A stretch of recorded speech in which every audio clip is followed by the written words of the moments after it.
Shalom friends, welcome to Daf Reactions, Nazir 59. If someone had told me before I started learning Talmud how much of it actually involved pubes, I would have said, no, that can't possibly be accurate. I was so innocent, so naive. In yesterday's Daf, Rav said that a man can shave off his body hair with a razor. And the Gemara is like, what? Didn't Rabbi Chia bar Abba say that Rabbi Yochanan said, a man who manscapes his armpits or pubes gets lashes? A few things. The Gemara says, oh, well, yes, Rav said razor, but surely he meant something razor adjacent, like scissors or something.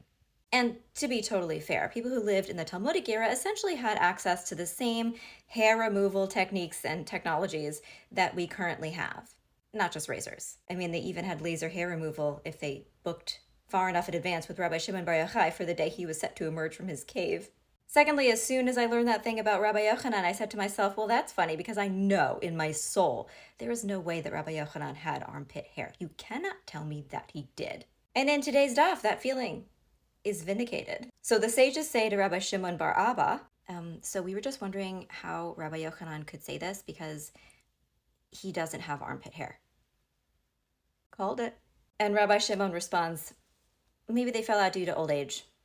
Sure, that's possible. But we also know that Rabbi Yochanan did not have a beard, so maybe this indicates that he just had less body hair than other people tended to.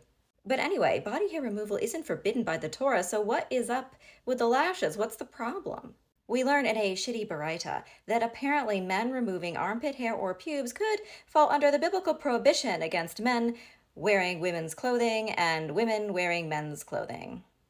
Let me say right now that there are a lot of varying opinions on the boundaries and interpretations of that rule, both as it applies to hair and clothes, based on when and where you lived. Here in the Talmud, the issue seems not to be really about wearing clothes belonging to a different gender in and of itself. Rather, the concern seems to be that somehow this will lead to Jews acting like those slutty Romans. Rabbi Eliezer ben Yaakov annoyingly says on his Alpha Bro podcast, oh yeah, from that whole men and women aren't allowed to wear each other's garments thing, that's where we learn that women are not allowed to go to war with weapons. This is a men thing and only men should do it. I would literally pay money to watch him say this to Judith's face right after she Ned Starked Holofernes. Now let's circle back to Rav. Rav says to Rabbi Chia, I think sometimes you just gotta shave your armpits because it becomes really uncomfortable when the hair is growing out. Rabbi Chia is like, oh, no, the body will just shed the hair if it gets too long. It has a way of shutting that whole thing down, so that hypothetical could never happen. It's not a problem. So let me see if I got this straight. Rabbi Yochanan may not have had much body hair anyway, and Rabbi Chia had never experienced contact dermatitis.